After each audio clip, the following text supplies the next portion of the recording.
India, the world-renowned graveyard for foreign companies, is finally taking aim at Apple.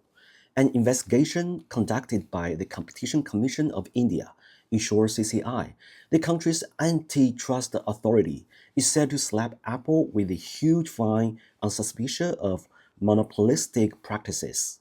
Here's the latest progress. The CCI has issued a formal notice. In theory, the penalty could reach a maximum of 33 billion. At the end of November, Apple formally filed a lawsuit with the Delhi High Court, arguing that the CCI's method of calculating the fine is seriously unfair. This 38 billion penalty is nearly 10% of Apple's global annual revenue and roughly half of its cash and marketable security reserves. With this money, India could cover its national education budget for more than 2 years and its defense budget for over half a year. Of course, it's only one-third of asset of India's richest man, Ambani. Apple has been engaged in contract manufacturing in India for 8 years and has produced its flagship models there for 3 years. In the past year, the total export value of mobile phones manufactured in India reached approximately 12.8 billion. The 38 billion fine is exactly three times these export volumes. This would mean not just 3 years of hard work down the drain, but possibly as many as 10 of 20 years. It's similar to high interest savings. You think they are after the small amount of interest, but what they are really after is the principal. This fine is not related to Apple's contract manufacturer operation in India, but to antitrust violations. Several years ago, a group of India companies jointly filed a complaint against Apple, accusing its Apple Store of forcing profit sharing. Developers had to pay high commission for in-app purchases, while Apple prohibited the installation of any alternative app distribution channels on its devices. Such acts were deemed monopolistic and worthy of punishment. The CCI received the complaint in 2021 and released a preliminary report. The report held that Apple's mandatory requirement for developers to use its in-app purchases system for in-app payments restricted developers' choice of other payment methods, which constituted an abuse of dominant market position, that is, monopolistic behavior. However, instead of issuing any ruling of imposing a fine at that time, India chose to revise its law first. Exactly did they revise them? In 2024, India officially introduced amendments to its antitrust penalty laws. The amendments stipulate that when the CCI imposes fines on monopolistic enterprises, the calculation can be based on company's global turnover rather than just its turnover with India. Furthermore, the amendments break the principle of non-retroactivity of laws, the principle I've never heard of being overridden like this, allowing the law to be applied retroactively for up to 10 years. In this regard, India has gone even further than the European Union. It seems that India and the EU share a similar approach when it comes to imposing heavy penalties. In the past, antitrust fines were calculated based on a company's domestic turnover, but the EU found that for giants like Google and Meta, which rake in tens of billions or even hundreds of billions of dollars in annual revenues, but the EU found that for giants like Google and Meta, which rake in tens of billions or even hundreds of billions of dollars in annual revenue, found based solely on their turnover in a single country, often only tens of millions of dollars, were merely a drop in the bucket and had no deterrent effect at all. Thus, the EU decided to tighten the screws by calculating files based on global revenue. For instance, it fined Microsoft 1.5 billion euros more than a decade ago. Between 2017 and 2019, the EU hit Google with three consecutive fines totaling over 8 billion euros. And last year, it imposed an 800 million euros fine on Meta. India has probably studied these cases thoroughly, treating them as a guide of making money. As I've mentioned before, India has always focused on connecting back taxes from foreign enterprises. Now, it seems that they also attach great importance to antitrust enforcement and have quickly incorporated this practice into their own laws. On November 10th, the CCI officially applied the new rules and reposed a file on Apple based on its global revenue. Apple's global revenue in 2024 stood at $390 billion. So the CCI settled on a $38 billion fine, a slight reduction of less than 10% as a supposed concession. This made Apple hit the roof, clearly aware of India's modus operandi. Apple figured that if it had to pay such a huge fine, it would be rather to withdraw from the India market altogether. So Apple took the initiative to fight back.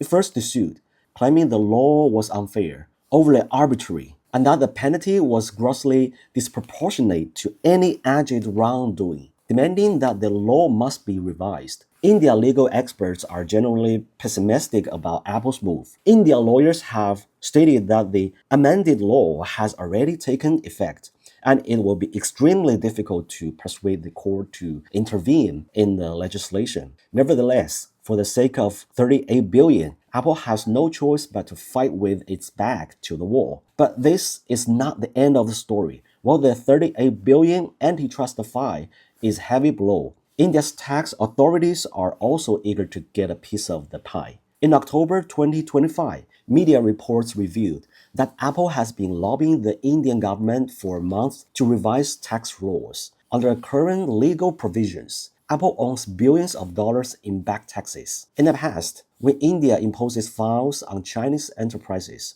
some people always try to justify it, arguing that there's no smoke without fire. They claim that if a company operated honestly and avoided unscrupulous practices, there would be no reason for it to be fined. Now that Apple has been hit with fines, what will these people say? Is Apple, the world's most profitable and wealthy company, also a flawed egg?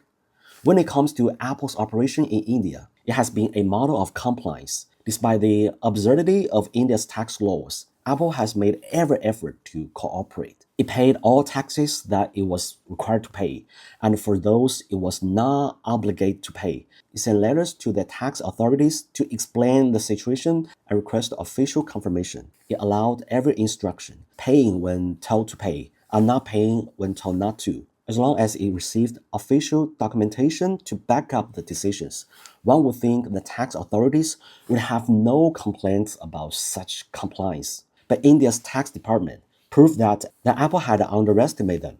After all, both sides are in the business of boosting revenue, and they all need to find ways to do so. India came prepared. It dug up a law passage back in 1961, which stipulates that if equipment owned by a foreign company is used by local enterprises, it shall be deemed to have established a business connection in India. The provision sounds obscure and seemed unrelated to unpaid taxes, but it is actually highly relevant to Apple's situation. Apple's production model works like this. Contract manufacturers are like employees who sell their labor or wages, while the equipment used to produce iPhones as a means of production must be owned by Apple. Therefore, any manufacturer wanting to produce Apple products must use Apple authorized proprietary equipment, holding only the right to using the equipment, not ownership. In other words, Apple merely lends the production equipment to the manufacturers, who then work hard to assemble the phones using this equipment. These manufacturers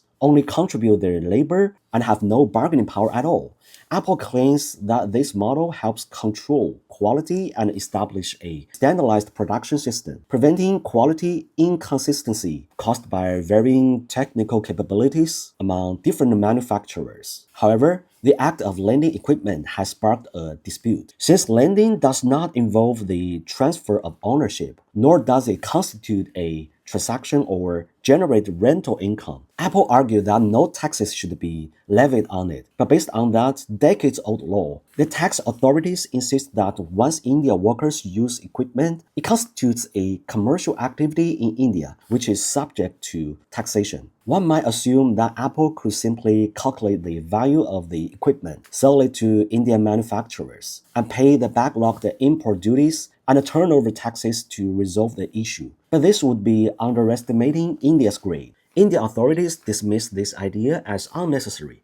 Instead of taxing the equipment itself, they demanded that taxes be paid on all profits generated from the products manufactured using the equipment. This left Apple stunned. Since 2022, Apple has shifted a large amount of production capacity to India. The total value of iPhones produced in India during the 2025 fiscal year reached 22 billion, and most of these phones were exported rather than sold domestically. Now, India is claiming that even the income from these exports is subject to taxation in India. Indian officials responded with a resounding yes and even kindly pointed out that Apple would qualify for a preferential tax rate. India levies a combined corporate income tax rate of 25% on domestic companies, but offers a special preferential rate of 70% for Apple's industrial chain. Apple was astounded and demanded clarification, even if the use of its equipment meant it was considered to be operating in India. The total value of the equipment was only a few $1 billion, less than the amount of tax being demanded. Why should taxes be levied on all iPhones produced in India? And were there any legal precedents for such a demand? Indian authorities replied that there was indeed a precedent, citing a ruling made by India's Supreme Court in April 2017 against the Formula One World Championship. The court ruled that F1 had established a permanent establishment in India and exercised a absolute control over the entire race process. So all its income related to India was subject to taxation. This lawsuit dragged on for several years, with the core dispute centered on whether F1 constituted a permanent establishment. Here's a background. JP Sports, JS for short, an Indian sports event company, wanted to bring F1 to India, so it obtained brand authorization from F1 and paid a licensing fee to the latter. F1 had no registered entity in India. In theory, F1 should only pay taxes on the licensing fee and its share of broadcasting and advertising revenues generated within India. But India refused to accept this calculation. It argued that F1 had not paid taxes on the global broadcasting, advertising, and sponsorship revenues generated from the Indian Grand Prix, and demanded that all these unpaid taxes be repaid. Moreover, India put forward an innovative judicial interpretation. If a foreign entity has exclusive control over a fixed business premise, it shall be deemed to have a permanent establishment in India, establishing a business connection that makes all its income taxable in India. As a result, even though F1 had no registered entities in India and only earned a license fee there, it was required to pay taxes on all its global income to India. Naturally, F1 refused to comply. It argued that JS had acquired land from the government to build the racetrack and was responsible for its operation and maintenance. F1 only supervised the JS organization of the three. They race each year and send a large team to India shortly before the event. So why was it deemed to have a fixed business premise? India retorted that F1 had a shallow understanding of Indian law, although just managed the track on a daily basis. F1 had full and exclusive control over the track during the days before and after the race. Even JS staff had to follow F1's instructions. Additionally, F1 visited India every year and set technical standards for the track that prevented it from being used for other races. This exclusivity meant that F1's presence was equivalent to a permanent establishment. This reasoning stung the global legal community. By convention, a permanent establishment typically requires a presence of at least 6 months of a year. It was unheard of for a 3-day annual presence to be classified as a permanent fixed premise. It would be like a foreign company sending an employee to stay with an India partner for a few days each year. If the partner provided an unused office for the employee, the foreign company would be deemed to have set up a branch in India, and all business activities of this de facto branch would be taxable. with the parent company held liable for the taxes. This single rule resulted in 40% of the global revenue for the India Grand Prix being seized as taxes. In fact, this tax dispute began as early as 2011, when the first F1 race was held in India. The India Supreme Court acted quickly and issued an interim order in the first year, requiring that the licensing fee paid by JS to F1 be transferred directly to an escrow account, leaving F1 with no access to the funds. What's more absurd is that while F1 is recognized as a sport event in most countries, India classified it as an entertainment activity, subjecting it to a higher entertainment tax rate.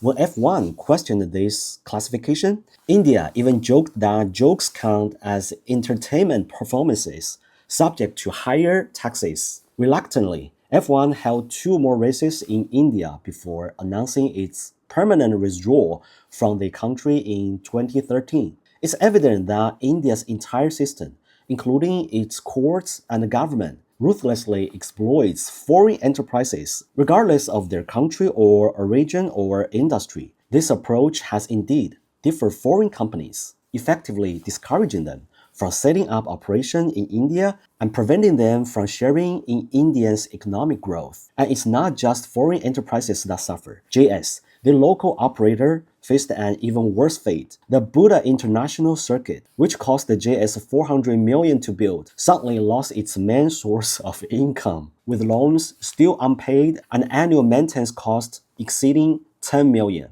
JS fell into dire straits. To make matters worse, its parent company had developed real estate around the track, which became unsellable and led to failures in delivering properties to buyers.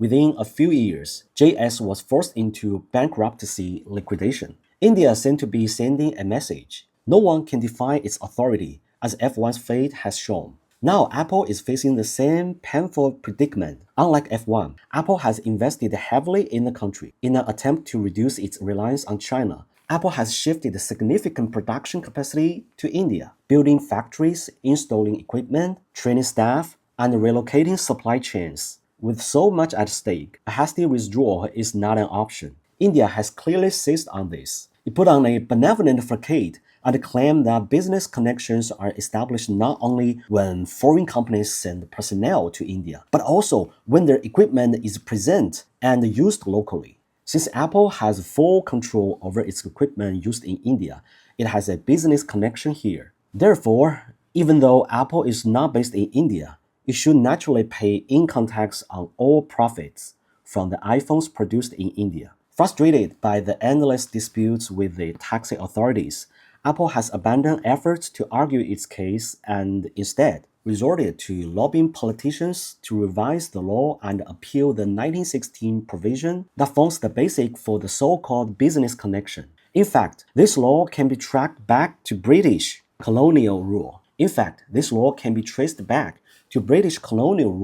originated from colonial laws formulated by British rulers to extract more taxes from Indians. After gaining independence, India adopted an import substitution policy and was wary of foreign enterprises exploiting its market. It inherited this colonial tool, modified it extensively, and turned it against foreign companies. Just as British colonizers once used this law to exploit India, the Indian government now uses it to squeeze foreign enterprises. Perhaps Apple should discuss this historical connection with UK. Apple's ordeal has once again served as a lesson for companies worldwide about India's business environment. In recent years, many enterprises, in the name of diversifying risks, have followed the trend of China plus one strategy and rushed into India, thinking they have found a lucrative opportunity. Instead, they ended up becoming easy targets for exploitation. There's even a joke about doing business in India.